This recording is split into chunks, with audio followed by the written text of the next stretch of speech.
and welcome back to the Shadowland radio show.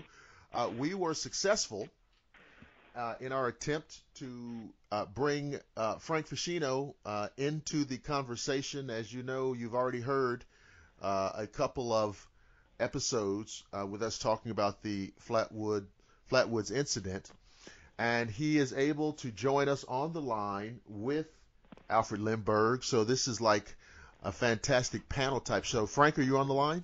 Yes, sir. Glad to be back again. Absolutely. Glad to have you back. So we've been kind of dancing around this 1952 UFO Flatwoods, lots of military encounters, lots of sightings over restricted airspace. There's a decidedly military component to this 1952 UFO activity. It is to laugh, yeah. Yes. And so I'm going to let Frank. I'm going to let Frank get into it a little bit. Then Alfred is going to tell us a little bit about, for example, the armaments, the weaponry of the jets and the planes of that era. So Frank, 1952 UFOs, military pilots. What's the deal? What I started doing, Dr. Lester, looking into the Project Blue Book cases, I wanted to see how many cases there actually were that involved interactions between military aircraft and UFOs. So I plowed through about 100 pounds of documents and all the unknown cases, and what I discovered that between 1951 and going all the way up to 1959, we had a lot of cases, okay? We had 28 cases of interactions with aircrafts and UFO saucers, and 25 of those cases actually involved jets. Now, what I wanted to do is see how much action was going on in 1952 overall, and out of all of those cases, there were actually 13 Project Blue Book unidentified or unknown cases just in 1952 alone, compared to the numbers I just gave you of the 28 cases. 25 were jet encounters. So we have 13 just alone. And what I did from there and shoot them down, which kind of segues and goes into the Flatwoods Monster incident, I started doing research into missing pilots. And I used, for my particular study, I used the New York Times as my database. And what I did is, with this independent study, basically, I compiled statistics between 1951 and 1956, because overall in the 50s, that's where a lot of the action was going on, and that's where it seems to be over those few years, Dr. Lester, where there was a lot of planes vanishing, missing, just crazy stories involved in this whole situation, which was also at a high point when there were UFO sightings over the United States. And what I discovered going through all of these New York Times articles, now this took me years to go through all of these articles. Between 51 and 56, the New York Times had reported 205 stories that involved the United States aircraft fighter accidents. These are just fighters. And each one of those 205 incidents, the fighter aircraft was destroyed or missing. Okay, it just vanished off the face of the earth, or it was destroyed. And what we have, when I started breaking down, I discovered that 131 fighters and 188 were destroyed or vanished over the United States, and another 43 vanished around the world. So what we have here is an overwhelming amount of cases where we have these mysterious jet incidents where they were crashing or they were actually vanishing into thin air. And, isn't that around the world, Frank? Isn't that around the world to exclude the action in Korea? Yes, that's where I was going with next. You want to pick up from here, Alfred? Oh, no. I just didn't want to. I'm sorry. I didn't mean to interrupt. didn't want you to miss. I thought you were going to miss that point. Yeah, so what we have here is all of these different encounters with these UFOs recorded in Project Blue Book, but we never had anything that went into any further detail that talks about these missing pilots and vanished planes. And since we're on the 1952 part here, Dr. Lester, I'm going to give you something that I got through the National Archives. And remember, one of the last shows we talked about was Ed Ruppelt talking about the flap. If you could pin down a date, it would actually be in June of 1952. And then we had the influx and that increase in UFO sightings. Well, on the other side of the tracks, we also have an influx of accident reports. Now, I'm just going to throw these numbers out here for the listeners to understand what was going on at that point. In June of 1952, there was 100 fighter major accidents, and out of those accidents, 31 aircraft were destroyed, and there was 21 airmen killed. That's categorized under fatalities. Then in July of 52, and that's what you guys were talking about earlier with the Washington sightings, and that's when Project Blue skyrocketed. That was the highest month, okay, of sightings and highest amount of unknowns. The fighter major accidents recorded were 135, and there was 58 aircraft destroyed and 30 fatalities. So what we have here, just in 2 months, kicking off into the summer, there was a total of 235 aircraft accidents, 94 aircraft destroyed, and 51 men were killed. This was actually a memorandum that was dated September 10th, 52, by Lieutenant Colonel Myers, and it was actually officially called Tabulation for Major Accidents. So I went a little bit further into my independent study, and I started finding out some of the incidents were even crazier. None of these, as Alfred just mentioned, none of these accidents were recorded over Korea during wartime. And the rest of the fighters that were lost, besides the ones over the United States, had occurred in Japan, Germany, and the Pacific, England, Newfoundland, France, and Norway. Okay? And we have 26 cases, according to the New York Times study I did, of vanished fighter air. Out of 26 that really is, that is a significant number. Right, yeah. And States, and there was actually, that accounts for a loss of 35 airmen, pilots and radar operator, that vanished. And now, are there specific correlations to that number to UFO incidents, or are they just giving that out as just the number of disappearances, or can we correlate those to UFO activity? Well, and or the problems associated with the maintenance of the aircraft and pilot error, and those are two things right there that are remarkably significantly less than you would figure. Wouldn't that be correct to say, Frank?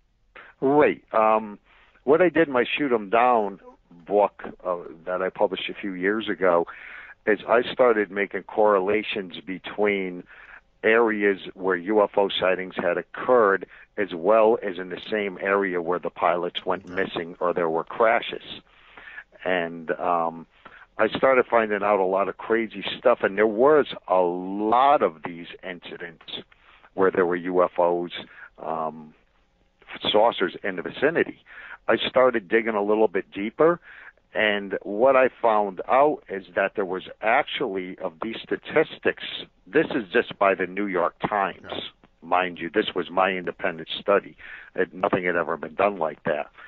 I found there was 13 multiple jet crashes, okay, and these 13 cases, between 2 and 4 jets had went down, and two of them were Navy and Marine Corps episodes, and the other 11 were Air Force. And 6 of these incidents happened over the United States, and 7 were foreign. These planes were just dropping out of the sky. There was and significant to note too, Frank. Let me highlight that you have flights of aircraft that are missing, and there's no hint of any collision. All right, collision in the air. There's none of that. Right. This does not involve mid-air collisions whatsoever. These are just mysteries that I pulled out of the vaults of the New York Times.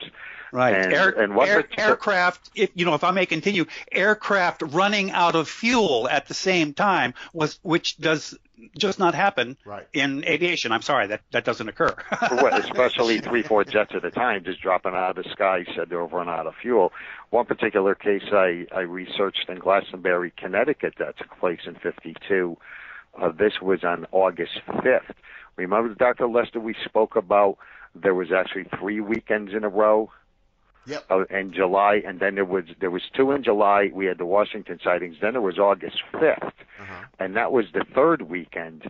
There was an accident in Connecticut, and I actually went up there onto the spot and researched the story. And an F-86 jet had mysteriously said to have run out of fuel, and it crashed into the town of South Glastonbury. But when the jet went down, it exploded and caught the woods on fire, and there were 3 local fire departments that came in, and they were battling a fire blaze for hours, and they couldn't get near the jet because the fire was so intense. The bullets were igniting and firing off all over the town, yet the story was said the plane ran out of gas and there was no fuel on board, but it set a portion of the town on fire. Just ridiculous. That should make a little bit, stuff like. Pardon now? I was just going to say that should make a little bell go off for people. Okay, the airplane ran out of gas. That was the problem, and here it is obviously not out of gas. Right, and the flames are so intense it set that whole section of the town on fire. Just crazy stuff like that. Another thing that I looked into, and I went over this with Alfred before, and this is kind of frustrating. When you read about this and those reports of all those accidents, Dr. Lester, we have a lot of guys who were combat veterans and aces who had disappeared. And you want to pick up on this part a little bit, Alfred, with all the different combat guys and who fought in the aces? Well, I can only think of being a pilot in 1952 and having secret orders not so secret actually, to shoot UFOs down. And because, the codicil of unless they land as directed, is just, that's for the lawyers, that's lawyers speak. That's No. Yeah, they wanted one of those UFOs, okay? They wrote it down because they wanted one. And, wouldn't you, William? Absolutely. Oh, Lordy, I lost my train of thought there. We were talking about the veteran combat fighters. Well, what I discovered is that there was 4 jet aces, okay, plane and jet aces, I should say, who fought in World War II in Korea, or both, and 4 of these aces died in mysterious accidents. And they were just among some of the top flight dogs who were up there in the air fighting and defending this country during World War II in Korea. They come back stateside, and these guys are disappearing and going down in jets with these horrible excuses that they ran out of gas. It's just crazy stuff, pilot error. Here these guys are fighting the communists in jets, they're aces, they're giving it their all. They come back here and they mysteriously crash into the water. They crash into a populated area. It's just one story after another. We could talk for years just about these crazy incidents that and actually it's always happen. What? Pilot error. You would think that there were no competent American military pilots. Based on these excuses and explanations they were throwing out. Right. Well, that's what's so frustrating. Yeah, you just suffice to say that these are the caliber of men who were not given to make mistakes that are attributed to them. Exactly. And so this. They talked about swamp gas. and some of the other things that were typically thrown out in attempts to debunk things. Talking about how does a plane mysteriously run out of gas? How do 24 of them disappear altogether? I mean, 1 or 2 or 3, okay, but how many, Frank? How many have just vanished altogether? 19 vanished over the United States. So 16 were jets and 3 were trainers. Just vanished. Okay. Right. Not crashed, just disappeared. Yeah, just vanished. There was actually one case. This didn't happen over the United States, and this is a really mind-blowing story. This was in the South Pacific. It involved craft. And what happened is these 2 guys were flying in formation, and one of the wingmates a cloud as he was ascending. And as he was talking in voice communication, when the other pilot came out of the cloud, the other guy was on. He just vanished into thin air. Just, kooky stuff like this. And there's a story after story after story, and none of these incidents include mid-air collisions. So, I see, this is what I don't understand. I don't understand where's the media? When you have these kinds of things going on, and nobody's covering it, nobody's talking about it, or is it, when these guys throw out these silly explanations, do the press guys just go, oh, okay, that's too bad, and just, you know what I mean? How can these things have happened to this degree, to this extent? Know what I found, Dr. Lesher? This is very interesting. At the beginning of 51 going into 52, these newspaper articles that I was digging up out of the New York Times, they were front page. They were within the first couple pages. As I went on in the years and the accidents became kookier and the more ridiculous explanations had occurred, the articles were getting smaller and smaller and smaller and smaller. They weren't on the front page. They weren't in the first section. They were stuck back in the ads with Macy's and the underwear ad day in the papers. You know what I mean? And it's just like an article would be 2 lines long. No big fancy headlines, no pictures of aircraft, fighters crashed into communities, no missing jets. They just got smaller and smaller, and they just got stuck back towards the end of the paper. So you weren't noticing it as much. And then we have the Jones and Del Curto incident. That didn't even reach outside of the state of Florida where the incident occurred. That didn't even get picked up Associated Press, which is kind of funny in itself, because that was a very big story down here in Florida. That occurred on September 12, 1952, and amongst all of these sightings that were seen up and down the eastern seaboard. And that case was just crazy in its own. I spent years on that case, probably 10 to 12 years just on that case alone. And I talked with Alfred for hours on end about this particular case. Yeah, here's a case of a couple of guys that are out there doing their job. One of those that pilots sitting out on the tarmac, in pretty dodgy weather on standby, launching into the teeth of the complete unknown. Right.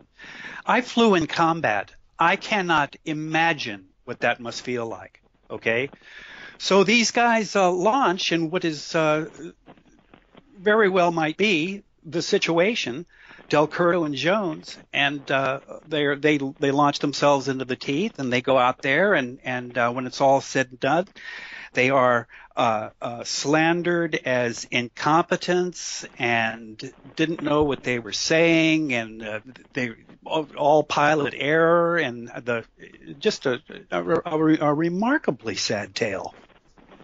Well, as we talked about, we started going into this, Dr. Lester, at the beginning of the last show about the research I had done in this. And when I first started looking into this case years ago, I found this article in the Daytona News Journal, and that's what tipped me off on it, and I started looking deeper into it. Well, I think I mentioned this before. I had just a big circle run around the United States, calling all the official channels. The Air Force actually had no record of this incident. As I looked into it a little further, these men weren't even born. They didn't even exist. So how could they be in the Air Force? There was no Air Force record. I have right here all the Social Security death index searches, John Anderson Jones Jr. and John Del Curto. There's no record of them in the United States. And I had even contacted the Department of the Air Force at Maxwell Air Force Base in Alabama. And I'm just going to give you one little run-by. Thank you for your letter requesting information about the lost pilots. Regrettably, our holdings do not contain the historical data you've requested. What? And that's just one letter I had. Then I sent another one. Thank you for your letter. We checked the history of Tyndall Air Force Base corridor for the time period mentioned in your letter, but did not locate any information on the incident you mentioned. You may also contact the Air Force Safety Agency at Kirtland Air Force Base. And that was frustrating in the onset, trying to find information out about these guys.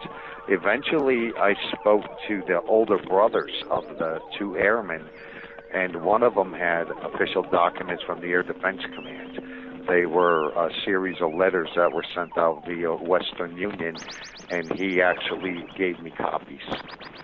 And I eventually jumped into the story from there.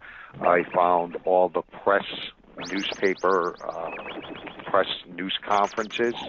I had the telegrams, and eventually I started going further into it. I found the actual tombstone for the missing pilot. Okay. So these guys And do exist. From there, this I idea, published.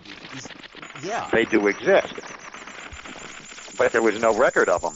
After my first book came out in 2004, the documents all of a sudden showed up. And Stanton Friedman was able to get hold of the 68-page report, and I spent a couple of years tearing those documents apart. And they were just the most convoluted mess I had ever seen. The information that was released through the newspapers at the press conferences, the telegrams to the airmen's families, and then the accident report all told different stories. Then Stanton Friedman was at the National Archives a few years back, and he was going through the 1952 box at the archives and blowing the dust off of this, and he started going through the accident reports, and he actually found the missing preliminary report that was not microfilmed and archived through the Air Force. It was stuck in a box and read. And that document, should have been microfilmed, but it wasn't. So I have all this information. I compiled it all together, and nothing makes sense. There's all the completely different stories.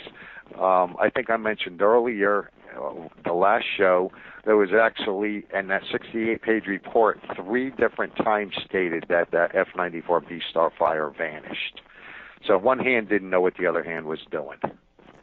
That's just and covering this up, it was just a fiasco.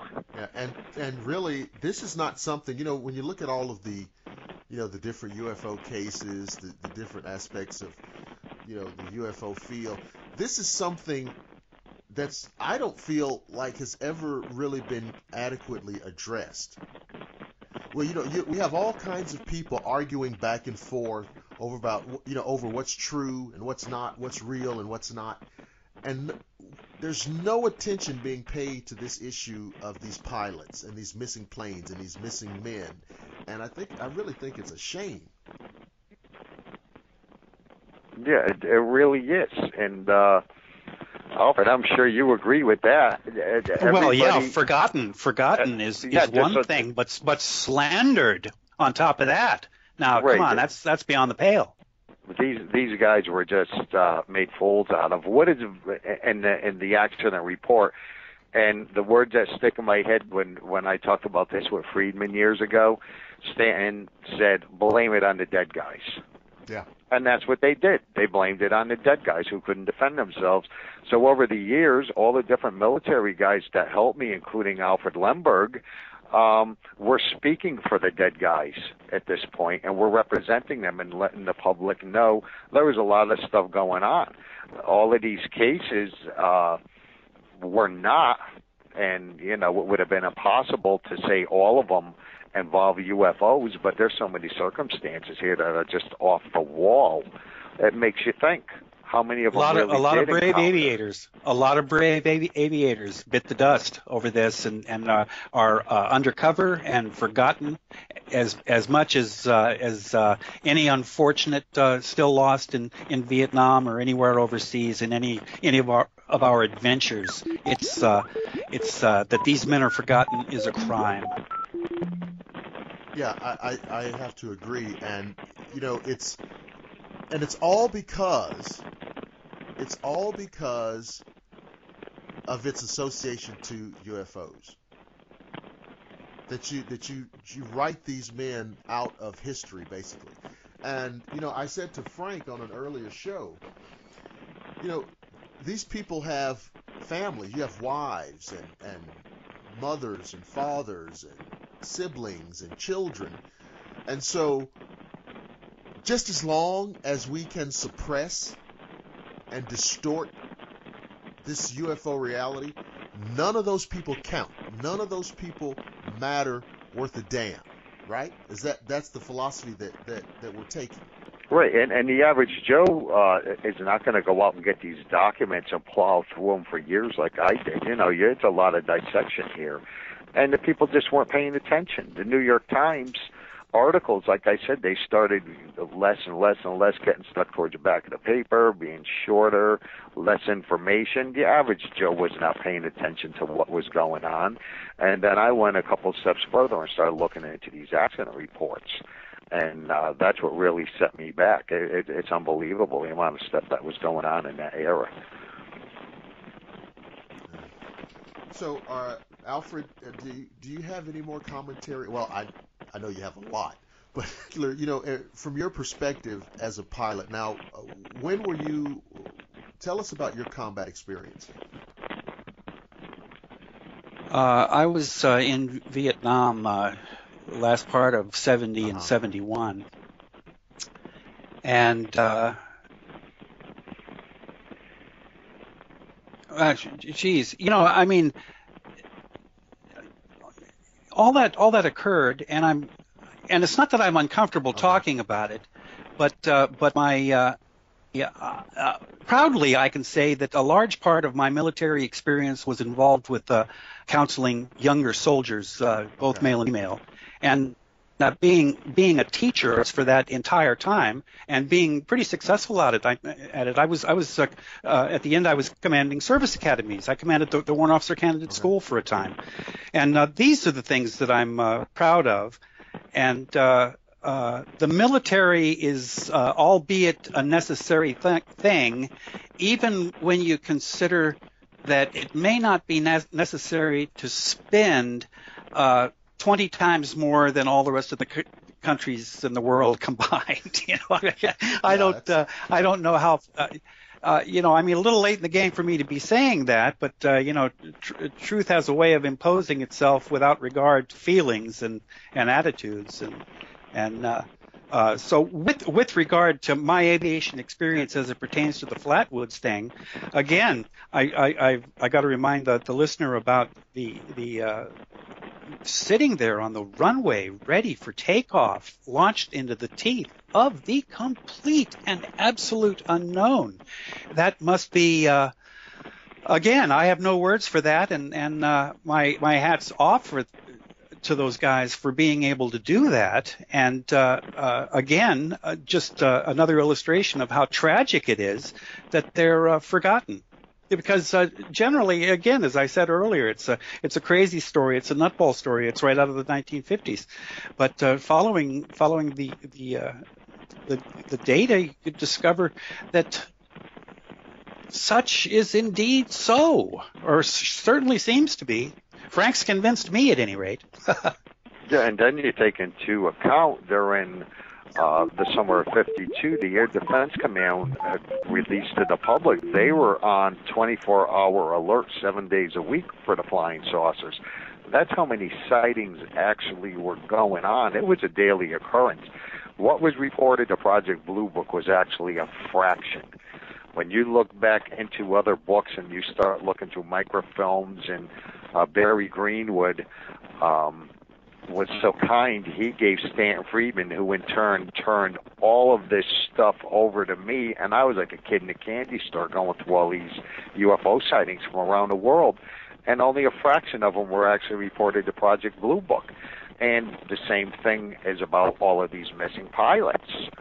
You know, you just didn't see this stuff in the main media on a mass attention. There was a little article here, a little bit here. But overall, it wasn't advertised. It wasn't advertised like the sightings. And that's when I started piecing together different locations where guys would disappear, 2 or 3 jets would go down and crash, and UFOs were in the vicinity. Of course, the Air Force isn't going to take this information and put it all together. You just write it off as a weather training mission, like they did in the Jones and Del Curto incident. Pilot error, running out of gas, everything except they were zapped by a flying saucer. Anything with aliens. That was a catchphrase in Alfred's blog that you know, as the ABA, anything with aliens. Yeah, that's Stanton Friedman's, by the way. Yeah. So yeah, but that's the you know, that's the way they approach it. We don't. Well, you really can't afford to say alien, can you? I mean, you know, once you say alien, that's the last step on the slippery slope that, oh, man, it takes us sin sliding into God knows where. But, hey, I'm ready for the slide. How about you guys? Oh, yeah. I mean, absolutely. I mean, listen, I've heard all kinds of things and all kinds of reasons why, you know, this is the last thing in the world they want to get into, and what it'll do to society, and this and what it'll do. I think that is so overblown. I think this contrived and only assisting the people who need the least assistance. I think this idea, and I don't want to hear about the Brookings report. I don't want to, because people pull that out too. This idea, yeah, all of that's wrong. The idea that it's going to just destroy. I just think it's not true. It's blown out of proportion, and it's over dramatized. I mean, it's going to change. It's going to change the world, of course. It's going to change the world, but you still have to get up tomorrow morning and do whatever it is you have to do, and you have to pay your bills, and you have to do this and get the kids off to school. Those things are going to stay in place. And they have to. They have to. You have to have socks in the sock drawer, and you have to have cheese whiz in the refrigerator. I mean, the point is life has to go on. And, more to the point, William, it always has, hasn't it? Whatever has occurred, whatever disaster has occurred, we have always come back from it. In fact, can't it even be argued that we are at our absolute best when things are at their absolute true. And not only that, worst. Most of the time, when we have these prognosticators telling us about what's all going to happen and how bad it's going to be, they're almost never right. Okay? You remember how everybody got all up in a tizzy over Y2K? Remember that? Oh, it's going to shut down. Yeah, and I'm kind of glad they did. Well, I am kind of... Well, if I may interrupt on that, the thing about that was I think we had enough warning forewarned, foreout, that they hired enough of the old COBOL people to come together and stitch something together. Didn't have if we had done nothing, I think there would have been kind of at least a mini disaster. You talked briefly about education when we were off the air. I tell you, a lot of software people made a lot of money selling Y2K compliancy software to school systems. Because they were scared the bastards. As hell. And there were a lot of we got to get Y2K compliant. I mean, it was big business too, huge business. Yeah, I agreed. I mean, people took advantage of the situation, and it was egregious from that standpoint. But again, I think if we had done absolutely nothing at all, there would have been a problem. Yeah, I'm sure. I just, to be honest with you, I probably just never knew enough about computers, except how to get on and log on. I never knew enough about them to know what the real potential hazards were. But again, we have a lot of doomsday 2012 and all these type of things. If you divulge all of the information about extraterrestrials, it's going to be the downfall of society. Nonsense. And I think with the people who are in the know, I think it get anything else but what they're doing. But don't you think we're kind of being warmed up for it, actually? Because, they're talking about all of these extrasolar planets that they're discovering and that you had alluded to earlier, and that it can be worked out logically and by observation that ET must kind of exist. It just seems so obvious to me. Yeah, I do. But, I do think that there is like some prep work or some preparatory, there's some conditioning, getting people, kind of taking the temperature of society. But see, there's always been a dividing line between, yes, there's life in the universe, but that's not the same conversation as they're coming here. That's not the same conversation. That gets back to the SETI folks we talked about. See, SETI loves to talk about life in the universe. They love that. Because, of course, that's their bread and butter. But what SETI does not ever want to talk about is Flatwoods and Roswell and Betty and Barney Hill and Travis Walton and Cash Landrum, and so on and so forth. Yeah. Because, I've said it before, the fact that ET is coming here means that you don't need SETI. So why should SETI talk to you about UFOs? Yeah, when the Native Americans are here, why are we looking for smoke signals from space? And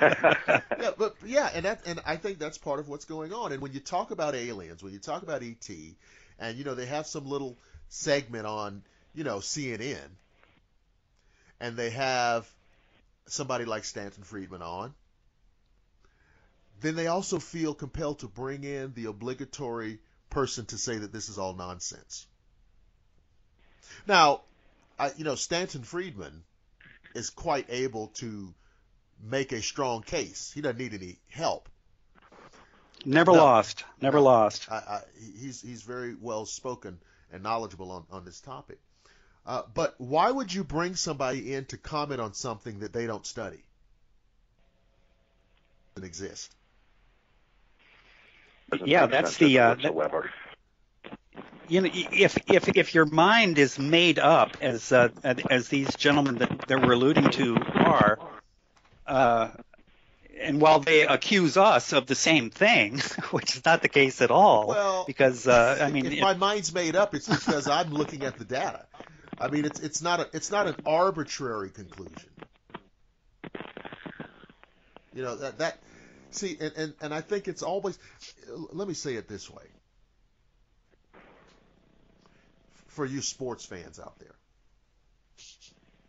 go to Camera 3. Yeah. Just imagine that you're the world's greatest field goal kicker, right? Doesn't matter how far it is, doesn't matter what the angle is. Well, what happens?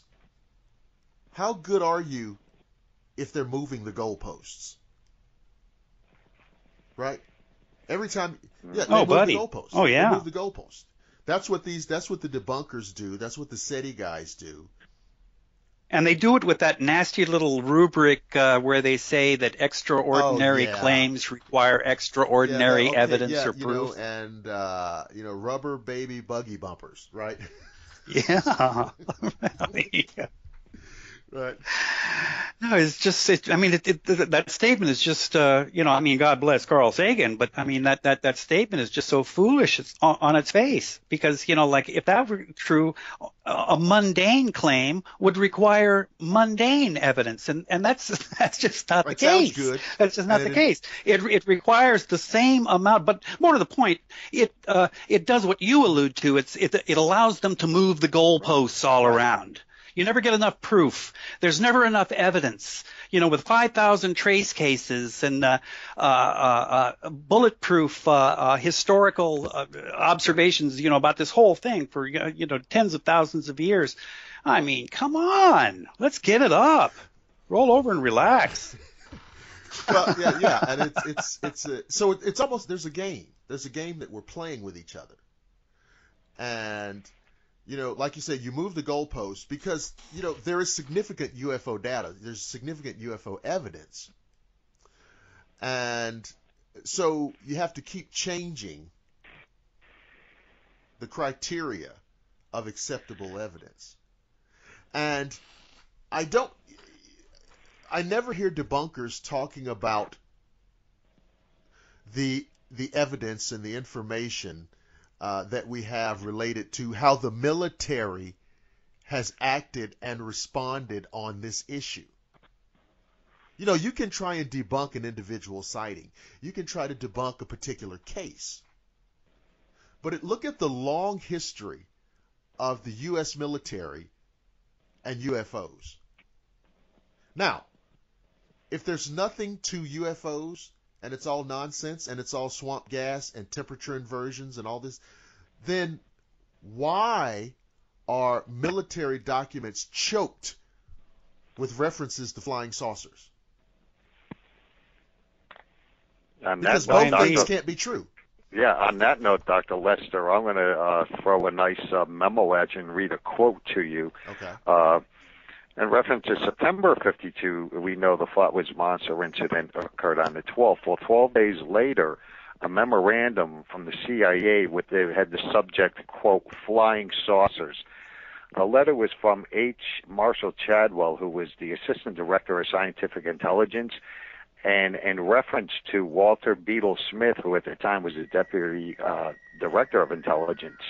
Here's the quote. A worldwide reporting system has been instituted, and major Air Force bases have been ordered to make interceptions of unidentified flying objects. Boom. During that time, mind you, the Air Defense Command was on 24-hour alert to go after the flying saucers. So there's a lot of evidence back and all the old documents that everybody overlooked, or they just didn't want to look at them. And there's tons of quotes like this. Well, they're going to be people hearing this show, and their jaws will drop open because, oh my God, how could that be going on? I never heard of this. Mm-hmm. And I think that's how you get away with it for so long. People just don't know. Just yesterday, I was sharing with a friend of mine the story of the Los Angeles air raid of 1942. Mm-hmm. And they were completely taken aback that this event, which clearly happened and is very well documented, and it's clearly a UFO event, that they'd never heard of. So I want people to kind of, take measure of what we're talking about on this series of shows that we're doing, because yes, in particular we're talking about Flatwoods, but we're also talking about a larger set of circumstances that you have to look at. And so what I'd like to do, gentlemen, is we are just about out of time for this installment, but I really like the vibe started to put out to the listeners. So we're going to sign off now, and we're going to make some plans to do this again very soon, because I appreciate what you guys have put together. And ladies and gentlemen, we've had on the air Frank Feschino, which of course we've had on before, talking about Flatwoods, talking about Shoot Them Down, the Flatwoods Monster, and so forth. Today we had Alfred Lehmberg, Vietnam veteran, combat pilot, and just with some great commentary on the UFO subject in general. So we're going to get both of these guys back together to do more shows, do not worry. So with that said, I want to remind everybody, again, Check us out at shadowlandradioshow.com. Check us out on Facebook, YouTube, Blackwater Media, and Google+. And let me remind you guys of something. We're in the dog days of August now. Some of these kids have already started going back to school. I think it's crazy to have kids going to school and it's damn near 100 degrees in some places. But that's how things roll now. Until we're together again, I don't want you to freak out. Don't flip out. Don't panic. Don't worry, because I promise that I will see each and every one of you again on the flip side.